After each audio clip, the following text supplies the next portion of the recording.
The media manipulators and central planners are looking down. They don't have much left in their quill. There's no arrows left. They're digging way down. And now I guess they recognize there's a little bit of something, some substance at the bottom, and they're just going to start throwing that and hoping that that'll stick and somehow cause injury to the liberty lovers of the world. I don't know, like, this is the part that kind of always disturbs me when you look at things from an objective standpoint is, on one hand, you want to feel sorry for losers because it's like, oh, it's like watching a train wreck in slow motion. It's like, oh, you hope you can prevent or do something about it, but you can't. It's the same with when you hear the rhetoric being espoused by these media propagandists. It's like, geez, really though? Can you not just, just own up once in a while? Just, okay, I lost this battle. I'm going to come back. I'm going to build up my rhetoric and my intellectual capacity, my salesmanship, and I'll come back and I'll get you next time. But no, they just, like I said, they don't even know how to accept with any kind of dignity the fact that they're losing the battle for the minds of the masses. So when they get to that point, when they reach that point, this is how far they'll go. Washington Post.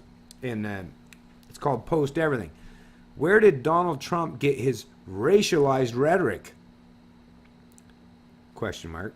From libertarians. Yeah. I mean, anyone that's actually a real libertarian, or even the statist libertarians, like the limited libertarians, the minimalist, or the minarchist libertarians, the ones that believe in shrinking the state, right, and limiting their deity. I haven't even seen that from them. Or even, okay, genuine libertarians, voluntarists, and I'm familiar with a lot of them. I mean, obviously, hundreds, maybe thousands in total. I don't know them all personally, obviously, but the ones that I know, predominantly, everyone. I mean, you might see the odd time where someone's like, yeah, we don't want to have anything to do. But that's like with any human being or any group or whatever, any type of people that try to espouse a narrative that they don't like to be slaves. You might find the odd one that is not the greatest person that represents the voice of the people that don't want to be slaves, right? Like I said, libertarians, anarchists, voluntarists, critical thinkers. Yes, in any area where there's, a group or a whole bunch of individuals, you won't find anyone, Democrat, Republican, conservative, liberal, in Canada, NDP, New Democrat Party, go over to England, the Labour or the Conservative or whatever part, you're always going to find somebody somewhere that supports a particular political position or ideology that, yes, probably say or believe things that most people don't accept or embrace. But to try to paint an entire philosophy or movement in this kind of, with this kind of a broad brush, I mean, it's a failure. Even libertarians, even people like myself, when I talk about status, I don't paint them all into that same picture unless they espouse that kind of rhetoric. But if you look out to the libertarians that have a voice, right? The ones that you'll see that people are actually listening and tuning into, you won't hear anything that, where are you hearing this racism from? I don't fucking know. But let's read into this article, because then we'll get to understand where Matthew Sheffield, because that's who the author of this article is. Matthew Sheffield is the editor of Praxis, an online journal of politics, technology, and media. Well, let's get to see where how he's trying to paint this particular picture. Hillary Clinton and her campaign have been going out of their way to make a surprising argument about Donald Trump. He's not really a Republican. You mean an established Republican? Because, I mean, think about it. Republican as a political party has been around a long time. And yes, it has changed depending on who is, being promoted through the ranks of Republicanism, right? But so it's fluid entirely. Even the base rhetoric is not of any semblance of the reality of anyone in those political parties, right? At the Democratic convention, several speakers said Trump represented a complete break from the conservative traditions of the GOP. Last month, Clinton delivered a similar message in a speech linking Trump to the white nationalist political movement known as the alt-right. This is not conservatism as we have known it, she asserted. It's anti-establishment. Alt-right is anti-establishment, right? Just like those that were, supporting Bernie Sanders over Hillary Clinton, they were, you could probably find and weed out lots of people that were racist or, socialists or communists, but in reality, the ultimate aspect that binded them all together is they were anti-establishment. And the alt-right are the mirror image, but on the opposing political team, to those people. The alt-right are opposing the establishment neocons. So yes, of course they're broken free from the conservative traditions of the GOP. The GOP, and if you look at them, what do they get? Like down to 9, 10, or 11% support overall from the American people. So of course, if you're the alt-right, that means you don't want to be stuck in the doldrums of being represented and painted with the same broad brush as being part of the established Republican Party. Fuck, of course. That's the whole point of being alt-right. And yes, it's a wide range and varying type of people. That there are those that consider themselves conservatives, but don't align themselves with the established neocons or grand old party establishment people. That's all. According to Clinton and many conservative intellectuals who oppose Trump, the conspiratorial winking at racist campaign he has been running represents a novel departure from Republican politics. Because now all of a sudden the media and the National or the Washington Post, you have respect now for the establishment Republicans? Now you're trying to paint those who oppose them as the bad people, and the establishment. Like I say, when they create these articles, they don't even realize that all they're doing is holding up a big mirror to themselves and showing, this is who I am. People like myself are actually very happy and thankful that they're so stupid they don't recognize that that's what they're doing. That's how we get to know who the true proponents of the establishment are. That's how we weed out those who actually want to affect real change and those who just want to go along to get along because they're part of the establishment or benefit from the establishment. Thanks for pointing these realities out to us, moron. That's not quite true, though. Trump's Stalin positions, endorsing and consorting with 9/11 truthers, promoting online racists, using false or fake statistics, draw on a now obscure political strategy called paleo-libertarianism. Like, where the fuck do they come up with this shit? Which was once quite popular among some Republicans, especially former presidential candidate Ron Paul. So yeah, and watch what they're going to try to do with Ron Paul again, which they failed tremendously even when they tried this in the 2008-2012 elections, right? But once again, they're going to try to paint the people, and I mean, think about it. I guarantee the American people right now wish that Ron Paul were still around in politics. Formerly, Senator Rand Paul may be his father's political heir, but there's no question that the paranoid and semi-racialist men frequently favored by Trump originates in the fevered swamps that the elder Paul dwelled in for decades. Most people who back Trump don't do so for racist reasons, but it's incredible how many of the same white nationalists and conspiracy theorists to whom Ron Paul once catered are now ardent Trump supporters. It's because Trump and Paul speak the same language. Yeah, Trump and Paul speak the same language.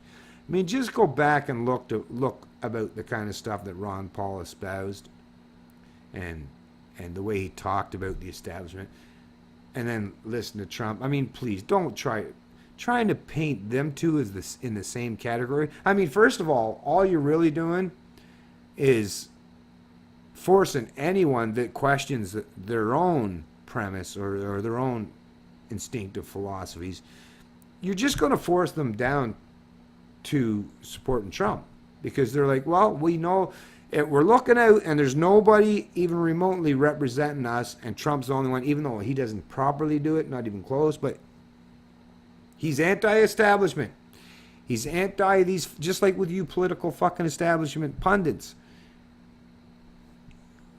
I don't know, maybe that's your plan. Is it reverse psychology you're trying here to get people to actually go to being genuine libertarians? Right? I don't know what it is, but you're not helping your cause by trying to paint Donald Trump and Ron Paul with the same broad brush. They're not even close to the same. I mean, just look at the history. I mean,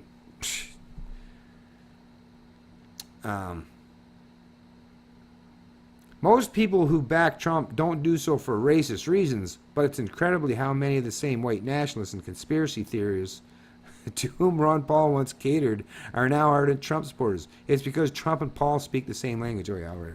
But like really, yeah, they do actually speak the same language. They both speak English, but their rhetoric is not even fucking close to the same, right? But whatever. Mainstream libertarians have been agonizing over this legacy among themselves for some time, hoping that either the elder or younger Paul would definitively denounce the movement's racialist past, but no such speech has ever come. Instead, the paleo-libertarian strategy concocted decades ago as a way to push for minimal government threatens to replace right-wing libertarianism with white nationalism. It doesn't do any such thing. Holy fuck, this guy's a loser.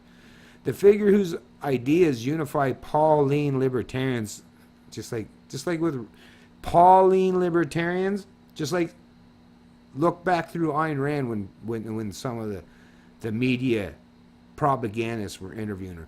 She said, don't call people that follow my logic or my philosophy Randians. It's called objectivism. And there's no such thing as a Paulian philosophy, okay? It's called libertarianism. Fuck's sakes.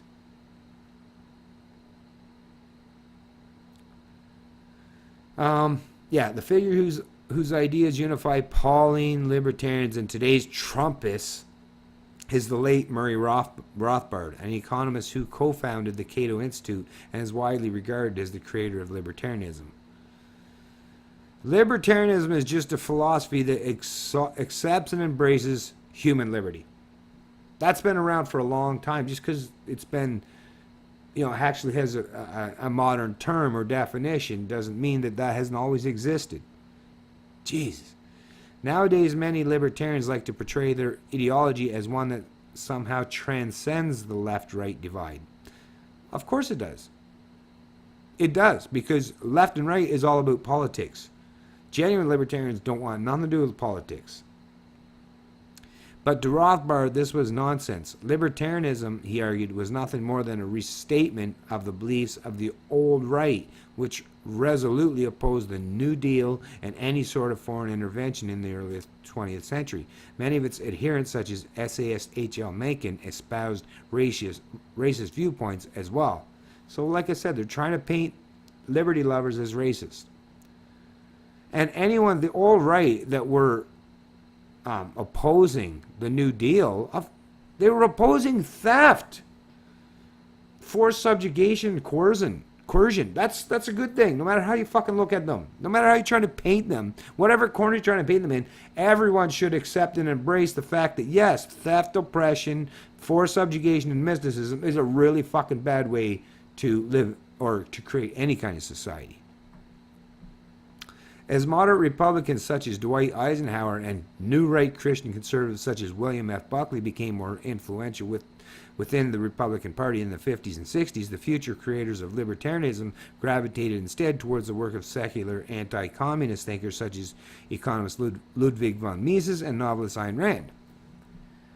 There had always been some sympathy for racism and anti-Semitism among libertarians. The movement's House magazine, Reason, dedicated an entire issue in 1976 to historical revisionism, including Holocaust revisionism. It also repeatedly ran articles in defense of South Africa's then segregationist government, though by 2016 the magazine was running articles like Donald Trump enables racism. But it was Rothbard's founding of the Ludwig von Mises Institute in 1982 that enabled the fledgling political movement to establish affinity with the neo-Confederate Lost Cause movement. But I mean, like, look at what they're doing already. I'm seeing nothing here except going back to Reason magazine that dedicated an entire issue in 1976 to historical revisionism. I mean, go back and read the articles if you want to know some truth about it. I don't have to personally, because I don't fucking care what happened fucking 5 years ago, right? Or even 45 years ago. Yeah, 40 years ago. 76, yeah. So 40 fucking years ago.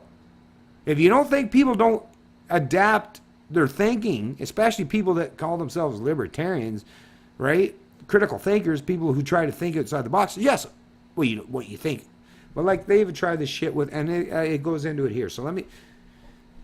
Anyways, but it was Rothbard's founding of the Ludwig von Mises Institute in 1982 that enabled the fledgling political movement to establish affinity within. Okay, so almost immediately after its creation, the Mises Institute, headquartered in Auburn, Alabama, began publishing criticism of compulsory integration. Well, of course. Compulsory integration is force. You're using force to make, like, I wouldn't force my kids to be friends with someone. I wouldn't force my neighbors to be friends with someone. I wouldn't force. So using force is a bad idea. So the fact that they were fighting against using force, that's a good thing. Attacks on Abraham Lincoln and apologia for Confederate leaders.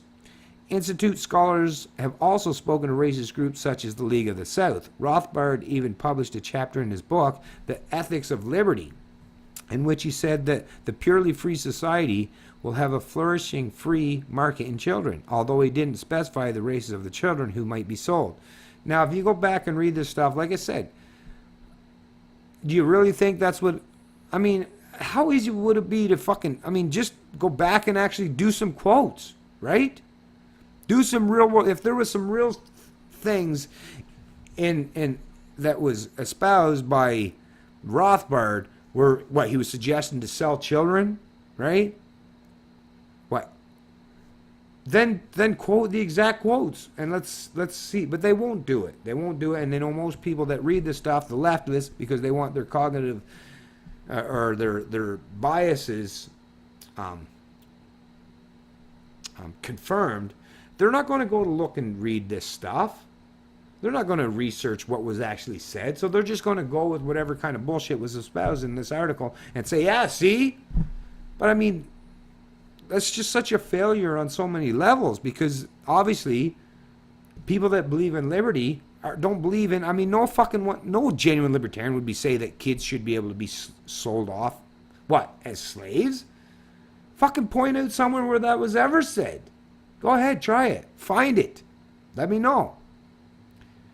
These and many other controversial views advocated by Mises writers make sense for a fanatical libertarian viewpoint. But they also originate in a political calculation Rothbard revealed in a 1992 essay lamenting the defeat of Republican white nationalist and former Ku Klux Klan leader David Duke in the 1991 Louisiana governor's race by a bipartisan coalition. Expanding on themes raised 2 years earlier by his longtime partner and friend Llewellyn Lou Rockwell, an editor and fundraiser for libertarian causes, Rothbard argued that Duke's candidacy was vitally important because it made clear that the old America had been overthrown by an updated 20th century coalition of throne and altar and its state and church of government officials, journalists, and social scientists. Once again, I'm not seeing anything really being said bad here. Like I said, show me a quote. Not one could think about it. So far in this article, not one actual quote that you could point at and say, yeah, that's fucking racist, or yeah. Not one so far. Keep that in mind.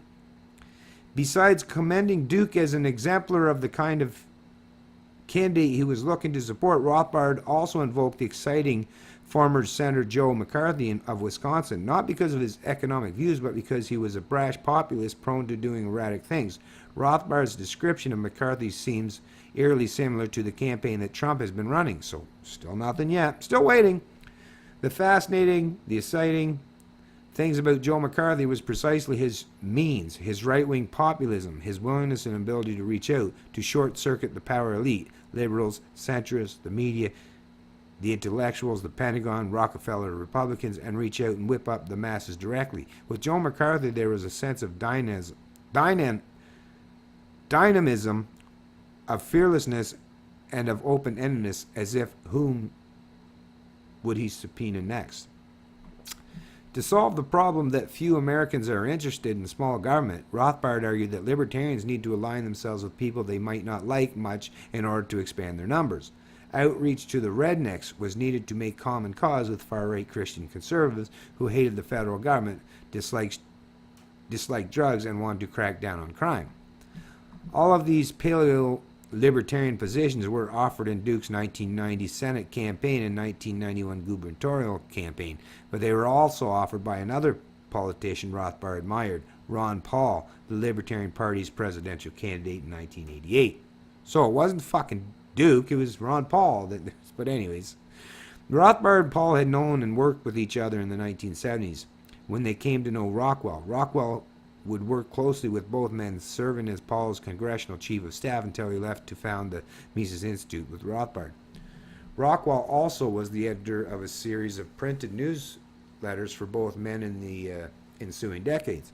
Paul's publications became famous during his Republican presidential campaigns. Their controversial nature is no surprise, given that Paul had coyly endorsed the paleo-libertarian strategy shortly after it was devised. Sold under various titles, the highly lucrative newsletters frequently stoked racial fears, similar to what Trump has been doing this year, though they went further. One even gave advice on using an unregistered gun to shoot urban youth. Another issue mocked black Americans by proposing alternate names for New York City, such as Zooville and Rape Town, while urging black political demonstrators to hold their protests at a food stamp bureau or a crack house. But once again, none of this has anything to do with Paul. There's supporters or people that wrote newsletters that, and even then, it's called freedom of fucking speech. And even people that you might not like and espouse stuff that you don't like. That's the whole point of having freedom of speech. So, like I said, anyways, let me get down here and finish this up.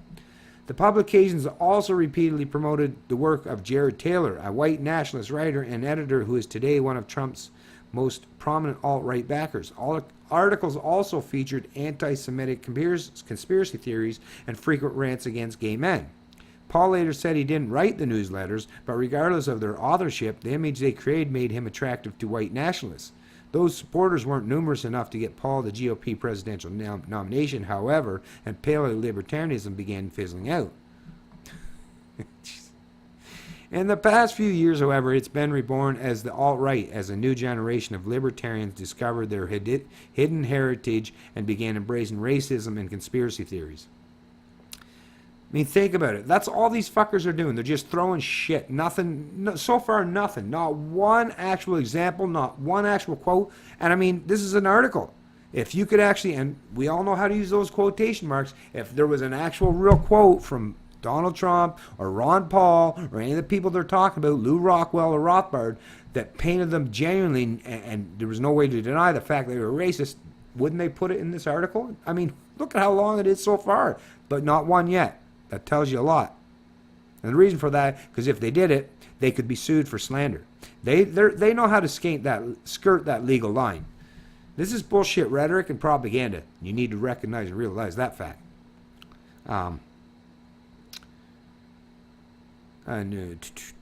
Began embraced racism. Yeah, many alt-right writers trace their roots to Rothbard. As one of them, Gregory Hood, put it, paleo-libertarian theories about raising democracy helped lead to the emergence of the alternative right. Rothbard's call for sovereign nations based on race and ethnicity is very similar to beliefs Trump's alt-right supporters express today. In 2016, many, if not most, of the extremists who formerly supported Paul have rallied to Trump's side in 2007, Paul won an endorsement and a $500 campaign contribution from Don Black, the owner of Stormfront, a self-described white pride web forum. But white pride, even that on its own. I mean, think about when they keep talking about this stuff. Even when they say white pride, if that was black fucking pride, totally fine. You could read right on, and there's no inference of injustice or racism involved. It's, hey, it's okay to have black pride, brown pride, but if you have any white pride, you're fucking automatically painted as racist. I mean, right there, that's like I say, in 2016, I don't even see how that could work anymore. Because when people look out in their own personal lives, they recognize and realize that, yeah, there's no rampant racism. There's no KKK. There's nobody fucking trying to fucking, public people that are trying to impress people from different races, right? I mean, we're all fucking fighting our own battles and have to deal with our own situation. Nobody even has the time, energy, or zeal to want to keep fucking with each other for the most part. We just want to live and let live. Most of the time, it's only central planners, control freaks, and sociopaths that are trying to create and paint this divide.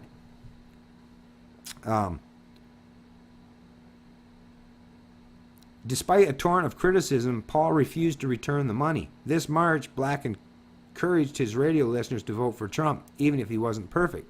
What the? Memphis-based white nationalist radio host James Edwards supported Paul and likewise backs Trump's. His reputation didn't dissuade. So, even if these fuckers are nationalists or racist, even if these individuals, these private sector, these just people are racist, well, who else are they going to fucking support if they consider themselves Republican or conservative? What, Hillary Clinton?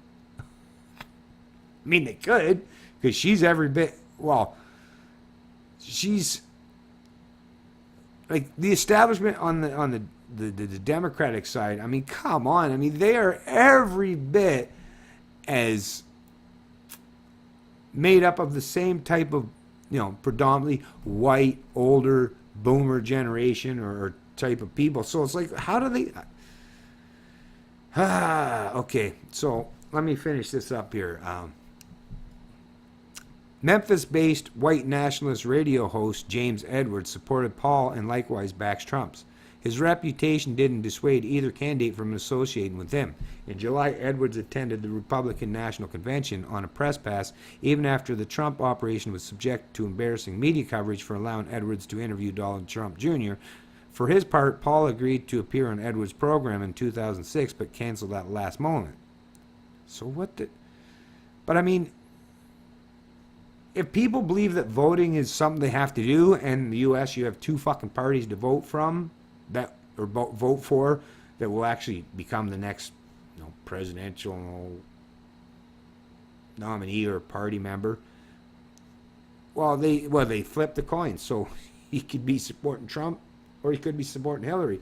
There's lots of reasons why there's lots of races that will vote for either or, but it doesn't mean that that's because that the person they're voting for is truly a fucking racist. They're just like, if I hear something coming out of their mouth that, hey, I like better than what I hear from the other person, that's all it is. It's just subjective bullshit. It has nothing to do with the fact that, there's probably fucking people, I can't imagine it, but there's probably even fucking racists that like me or support me or follow my shit. I don't fucking know, but I'm as far from a racist as you could possibly get.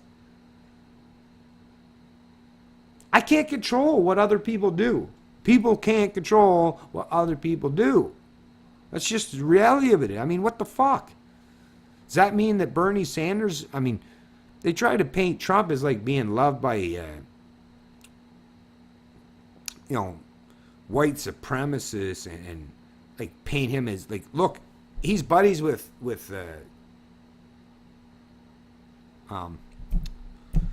Putin, right? Like, trying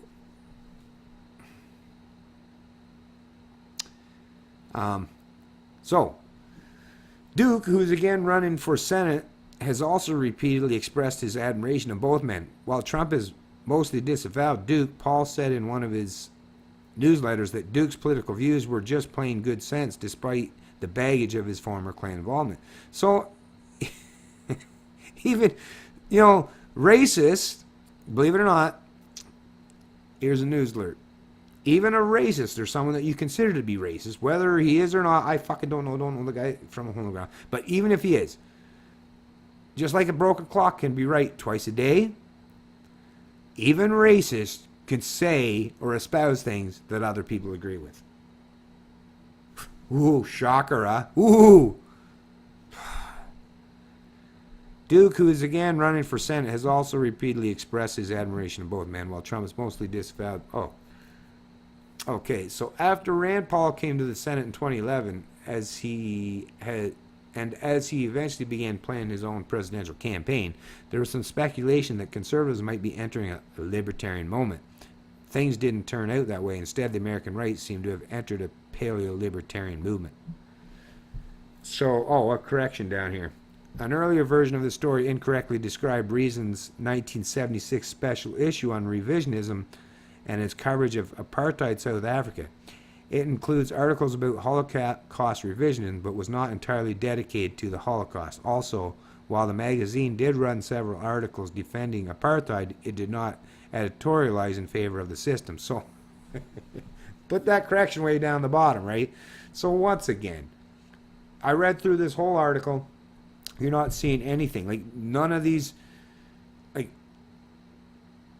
breakout terms or quoted sentence structure or anything that actually would do anything to prove in any way, shape, or form that libertarians and Trump, first of all, that they're one and the same, or that they're racist. Nothing. That's all they can do is espouse bullshit rhetoric and find examples where certain people that may have supported, whether it's Trump or Paul or anyone else, they're trying to find someone, look, this fucking deranged moron or David Duke that used to be a racist, right? And even if he was, maybe David Duke, I don't fucking know, but maybe he's had a change of heart. Are people not allowed to change? See, this is what I mean when you're talking about politics. I mean, it's such a divide and conquer fucking mentality, and it leaves no ability for critical thinking.